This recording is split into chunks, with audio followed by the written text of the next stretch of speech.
Thaïs Descuffon est une fraude. Oui, je sais, ça commence fort cette vidéo, mais je vais quand même vous démontrer pourquoi.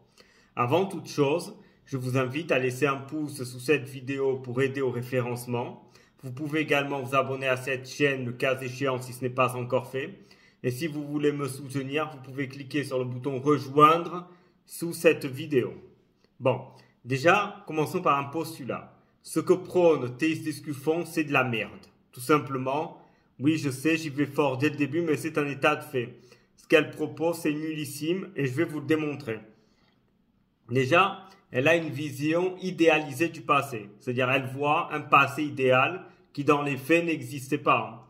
Elle oublie de comprendre, soit elle oublie de vous le dire, soit elle ne le comprend pas, que si elle avait vécu au Moyen-Âge, eh bien, elle serait dans le tiers-état et elle serait en train de ramasser des pommes dans les champs, tout simplement. Elle serait pas en train de faire la youtubeuse, tout simplement. Enfin bref. Donc elle a une vision idéalisée d'un passé qu'elle ne connaît pas, évidemment, par la force des circonstances. Et c'est souvent un réflexe que l'on a, surtout lorsque les choses vont mal, c'est d'idéaliser un passé, de le fantasmer. D'ailleurs, c'est un peu ce que font les souverainistes quand ils idéalisent le gaullisme et la France sous De Gaulle. Or, De Gaulle est certes assez probablement le meilleur président de la Ve République. J'ai envie de vous dire, ce n'est pas vraiment compliqué, étant donné le niveau affligeant de ceux qui lui ont succédé. Hein, rappelons que De Gaulle est le fondateur de la Ve République. Donc voilà, donc il a et voilà, la tendance est toujours d'idéaliser un passé, de le fantasmer, car on ne le vit pas. C'est ça qu'il faut comprendre. Et donc voilà ce qu'elle a une vision idéaliste du passé. Ces concepts, je vous le rassure tout de suite, ce n'est pas elle qui les a créés. Hein. Vu sa nullité intellectuelle, on s'autorise à penser que ce n'est pas elle qui les a intellectualisés. En fait, elle imite des podcasts américains. Voilà, elle les imite, elle lit des livres américains, ou elle se fait lire des livres américains, et ensuite elle transcrit ça en jouant sur un fait qui est factuel. La France a un niveau en langue étrangère nullissime. Donc vous avez très peu de gens qui parlent anglais, donc très peu de gens qui iront consulter ces contenus-là. Au même niveau que l'on a de moins en moins de gens qui lisent, hein, d'où le niveau de plus en plus affligeant en orthographe notamment. Donc déjà, bon c'est ça, limite des podcasts américains. Bon, ensuite, il faut le dire aussi, dans ces vidéos, tout est préparé. Il y a un prompteur, la vidéo est montée. Dans mes vidéos à moi, vous pouvez sans doute le constater, elles ne sont pas montées. Et je ne parle pas avec un prompteur. J'ai juste une fiche devant moi où j'ai juste écrit les thèmes que je vais aborder. Mais ce n'est pas des textes tout faits. Eh bien, c'est des textes, mais pas faits pareil. Parce qu'encore à la limite, si vous avez un prompteur et que le discours est fait par vous, hein, comme tous les politiciens, petite pique au passage contre Asselineau, qui nous explique toujours qu'il fait ses vidéos sans prompteur, et bien en fait il a des prompteurs. Je vous dis, c'est une petite information, je vous la laisse comme ça, je vous la distille.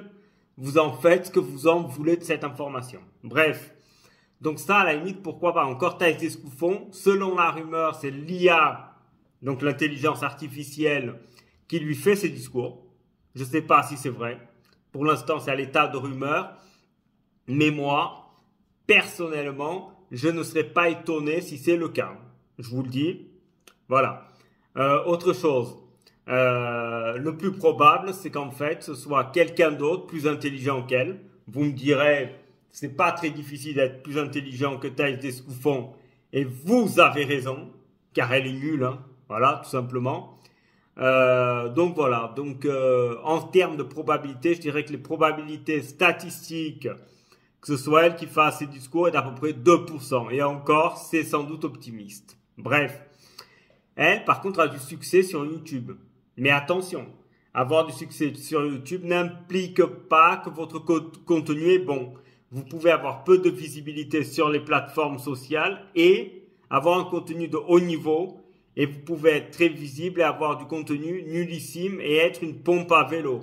Hashtag Nabila. Nabila, c'est cet exemple-là.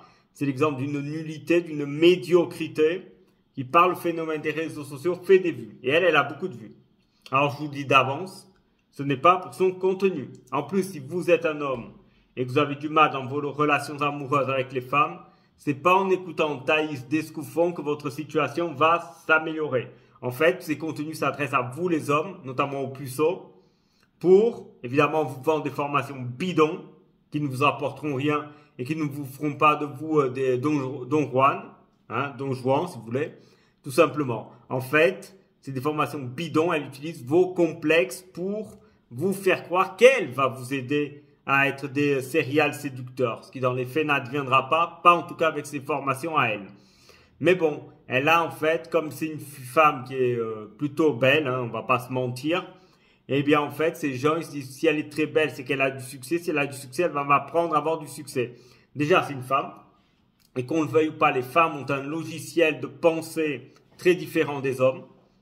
Voilà, c'est comme ça, même si les gens défendent l'égalité homme-femme, il y a des choses où on n'est pas égaux. Il y a des choses où les femmes sont plus performantes que nous, notamment dans la compréhension émotionnelle des relations, notamment dans la psychologie, globalement dans la psychologie, pas psychologie en règle générale, psychologie de relations, manipulation de relations si vous voulez.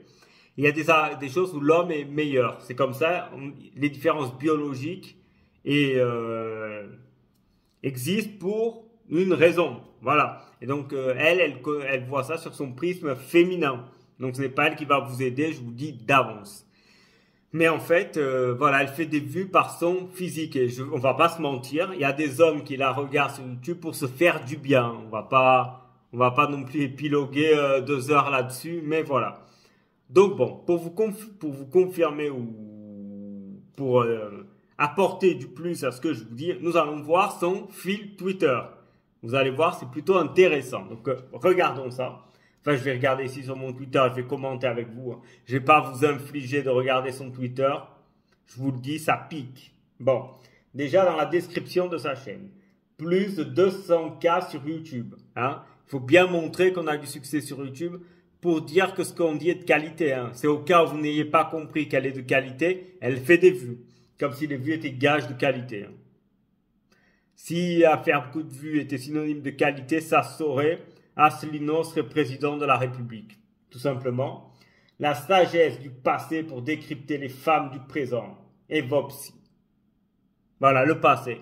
Encore une fois, il faut bien comprendre une chose. Quelque chose qui était valable il y a 50 ans, il y a 100 ans, il y a 200 ans n'est pas valable aujourd'hui. Car les mœurs ont changé, la société a changé, la mentalité a changé, les femmes travaillent aujourd'hui.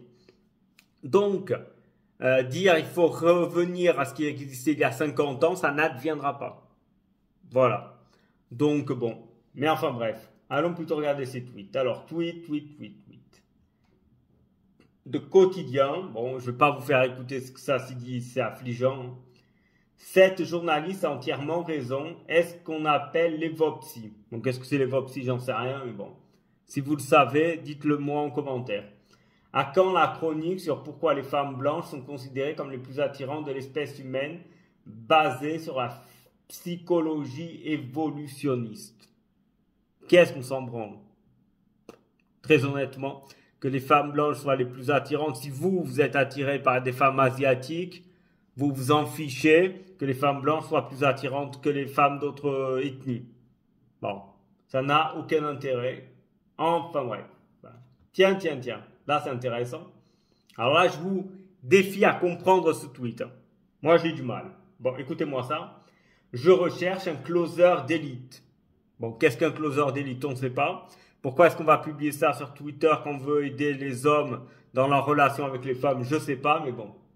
Si tu as minimum 2 ans d'expérience en closing sur des offres high ticket.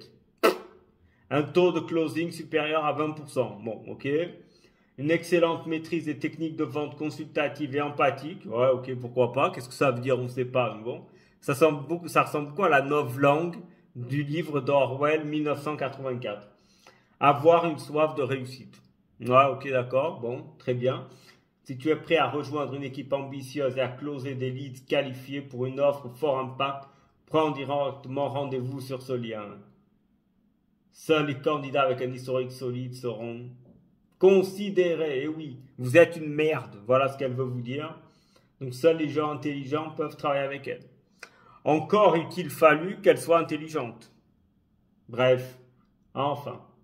Là, elle retweet une publication du Figaro qui nous explique les couples dans lesquels la part de revenus apportée par la femme est supérieure à 55% sont plus instables que les autres couples, indiquent les conclusions de cette étude présentée lundi par l'Institut national des études démographiques. Voilà. Oui, c'est vrai pour deux raisons. D'abord, une femme qui travaille, qui est indépendante, n'a pas besoin d'un homme. Donc si un homme commence à lui casser les couilles, elle se casse, tout simplement. L'autre raison, c'est, là ça a à voir avec la psychologie féminine et vous le constaterez autour de vous, quasiment tous les couples, je vous défie, moi je dirais que c'est 95% des couples que vous connaissez, la femme gagne moins que l'homme. Voilà, c'est comme ça. Pourquoi? Car les femmes recherchent un homme qui gagne plus qu'elles. C'est comme ça. Les Sandrine Rousseau peuvent ne pas aimer. Et encore, hein, Sandrine Rousseau, son homme est quelqu'un de riche et gagne plus qu'elle. Ça, c'est dit comme ça, mais bon, hein, pour une soi-disant féministe. Mais les femmes ont tendance à rechercher un homme qui gagne plus qu'elles. C'est comme ça, c'est mécanique. Il y a des exceptions, mais comme son nom l'indique, ce sont des exceptions. Donc là, elle retweet une évidence. Bon, que vous n'avez pas besoin d'avoir fait Saint-Cyr pour le savoir. Bon. Ensuite, elle reprend elle retweet un tweet, on nous montre Pavel Dourov avant et après les 15 milliards d'euros. Bon, qu'est-ce qu'on s'en branle encore une fois? Quel est l'intérêt? On n'en sait rien. Donc là, elle nous tweet sur son émission. Bon, émission préparée, je vous le dis d'avance. Pilule rouge, épisode 2 en ligne dès maintenant. Ça, c'est une référence au masculinisme. Bon, c'est pour en fait parler aux puceaux et pour que les puceaux lui donnent de l'argent et achètent ses formations bidons, tout simplement. Mime, maternité, femme de valeur, nouvelle émission comme invité spécial le TikToker Horologie, inconnu au bataillon. Pourquoi invite-t-elle un TikToker peut-être connu? Pour faire des vues et donc monétiser sa chaîne et donc se faire de l'argent sur votre dos et vendre ses formations bidons évidemment. Car sa formation, je vous le dis d'avance, c'est de la merde. Voilà, tout simplement. Pilule rouge, épisode en ligne, bon, c'est toujours la même chose, hein, retweeter 2 fois, c'est toujours bien. Là, le tweet, une réponse de Marguerite Stern à Alice Coffin et Sandrine Rousseau au sujet de l'assassin sous OQTF. Ouais, ok, d'accord. Bon. Elle republie notamment, vous savez, l'anciennement Livre Noir est devenu Frontière. Est devenu Frontière. Ils veulent être le Mediapart de droite. Bon, rien que ça, ok, d'accord. Très bien. Pour rendre coup sur cause attaque de la presse de la gauche. Bon, Descoufon reprend ça, ok, d'accord. Bon, eux veulent se faire de l'argent sur votre dos également. Hein, ils vous font des appels aux dons, évidemment. Je sais pas, moi. Mais si vous êtes si bon, si vous êtes le Mediapart de droite, vendez un contenu de qualité. Faites un journal de qualité. Faites pas des appels aux dons. C'est un peu comme si moi, investisseur financier, je vous faisais des appels aux dons. C'est un contresens, mais bon. Avec ces gens-là, on n'est pas à ça près. Ah oui, celle-là, elle est bien, celle-là aussi. Par rapport aux femmes qui se marient tard. Donc, ton petit rappel que Salma Hayek s'est mariée à 42 ans. Qui est-elle? On ne sait pas, bon bref. Vera Wang est devenue millionnaire à 40 ans. Quel intérêt? Meghan Markle s'est mariée à 36 ans, ouais. Cameron Diaz a eu un enfant à 47 ans. Jennifer Lopez a eu des jumeaux à 39 ans. La vie ne s'arrête pas après 30 ans pour une femme. Que nous dit-elle par rapport à cela? Les femmes sont les pires ennemis des autres femmes. Ça va vous aider, vous les hommes qui êtes en difficulté avec les femmes. Car évidemment son public est masculin, rappelons-le. En partageant ce genre de réflexion, ces influenceuses bidons mettent dans la tête des femmes des attentes complètement irréalistes sur la vie. Sauf que tout le monde n'est pas Salma Hayek ou Jennifer Lopez. Voilà. C'est-à-dire que pour Thaïs Descoufon, ben, il vous faut trouver une femme avant vos 30 ans, tout simplement. Pourquoi? En fait, pour vous faire peur, comme les souverainistes d'ailleurs, pour vous faire peur et pour que vous achetiez sa formation au plus vite et de préférence la premium pour qu'elle se fasse de l'argent sur votre dos, tout simplement. Bon voilà, elle reprend les tweets d'Alice Coffin, bon, d'une pompe à vélo, donc ok, pourquoi pas. Quoi d'autre? Ouais, un tweet d'une femme qui avait une tenue inappropriée pour l'école, ouais, ok, d'accord. Il y a 2 jours, elle a fait un tweet et elle a répondu dessus. On va d'abord lire le tweet originel de une nini inconnue. Il y a 2 jours, j'ai été boire un verre avec un homme que je fréquente depuis un moment. Je me suis faite jolie, j'ai mis une longue robe qui s'apporte sans soutien. Qu'est-ce qu'on s'en branle, hein? Bon, bref. Et pas de culotte. Bah oui, la trace, c'est chiant. Oh. La société française est tombée bien bas, quoi. Quand on en vient à nous dire ces conneries dans un tweet, quoi. Je suis curieux de voir ce qu'Escouffon a bien trouvé à dire. On a dîné ensemble, il m'a apporté un énorme bouquet. Waouh! Quel intérêt! Quelle est la valeur ajoutée de ce tweet? Rien, que dalle. Que répond Thaïs Escouffon? Hein? Rappelez-vous, hein, les valeurs, la morale, qu'a-t-elle à nous dire? En tant que femme, je compatis avec les hommes pour ce genre de spécimen complètement instable qui a de quoi leur faire perdre la foi en la jante féminine. Écoute, je suis désolé, Thaïs Escouffon, mais t'as pas à republier, donc à donner de la force à ce genre de tweet malheureux. Écoutez, s'il y a des hommes qui aiment, qu'est-ce que ça t'intéresse, Thaïs Escouffon? Parce que c'est pas toi l'exemple de la jante féminine. Si vous avez le malheur, je dis bien le malheur, d'être avec quelqu'un comme Thaïs Escouffon, vous serez bien malheureux. Bon, alors, Thaïs Escouffon qui nous fait évidemment une pub à sa vidéo YouTube, hein. C'est toujours bien de gratter encore un petit billet. Que nous dit-elle? Le mariage est mort. Et oui, rien que ça, le mariage est mort. Hein? Bien, Thaïs Escouffon, je vous dis, son mécanisme c'est simple. Dans ses vidéos, je me suis infligé 1 ou 2 pour vous faire cette vidéo.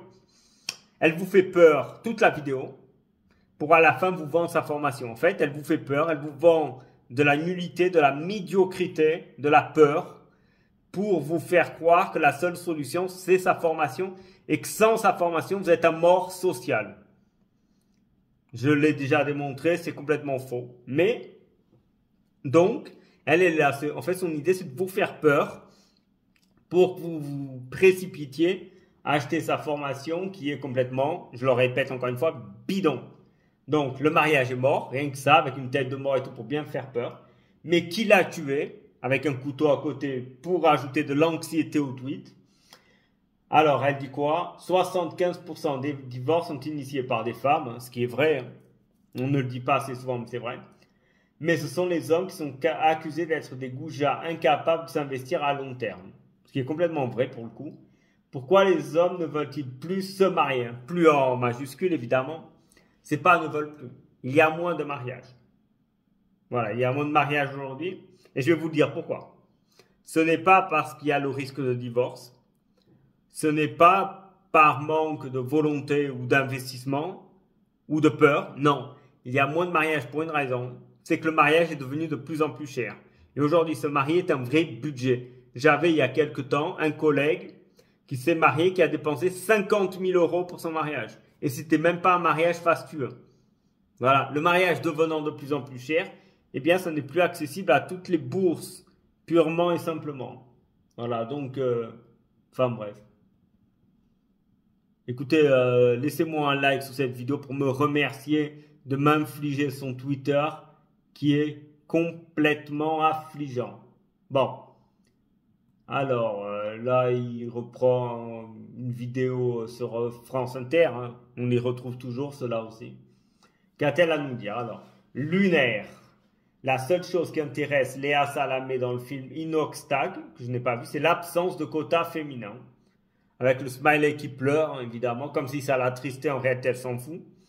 Et si on laissait aux hommes le droit de partir à l'aventure et de partager des souvenirs seulement entre eux, parfois aussi, cette mixité forcée est insupportable. Encore une fois, qu'est-ce que ça va vous apporter à vous qui achetez ces formations, qui avez du mal dans vos relations hommes-femmes? Rien. Alors là, il reprend un tweet de La Baronne par rapport à l'affaire Pellico. Vous savez, l'affaire Pellico, c'est ce drame de la femme qui a été violée par beaucoup d'hommes à cause de son mari qui lui faisait prendre des substances. Elle était inerte, mais évidemment, les accusés nous expliquent qu'ils ne savaient pas qu'elle n'était pas consentante alors que c'était un objet qui ne bougeait pas. Bon, ok, d'accord. Qu'a-t-elle retweeté donc? On sait donc que Dominique Pellicot, ça c'est le mari, est un violeur en série, un meurtrier. Ouais, un meurtrier. Ok? Et que cela dure depuis plus de 30 ans, vu que sa première victime d'homicide est morte en 91. On a donc affaire à un type violeur, tueur en série. On est donc très très loin du mec ordinaire, blabla, blabla, blabla, blabla. Ça n'a aucun intérêt. Comparer à Ted Bundy. Ted Bundy est un tueur en série américain qui pour le coup a tué des dizaines de personnes. Voilà pourquoi nous qui défendons les femmes victimes de viol comme la malheureuse dans le procès de Mazan, eh bien ce genre de tweet décrédibilise tout. C'est-à-dire en fait ça fait passer les gens qui défendent la pauvre victime pour des pompes à vélo et pour des conspirationnistes. Rien que ça. Bon là, il reprend une vidéo de gala. Bon, on voit une femme et un homme. Bon. Et là, elle va me dire quoi? Elle va me dire, je sais reconnaître une femme qui va quitter un homme parce qu'il se comporte comme son fan. Waouh. Elle est devin également. Très intéressant tout ça. Oh là là. Bon, allez, on va faire un dernier tweet pour la route, ensuite je vais vous laisser. En 2024, vous devez savoir qu'une femme ne discute jamais seulement avec vous. Waouh, quelle nouveauté! Applaudissons-la.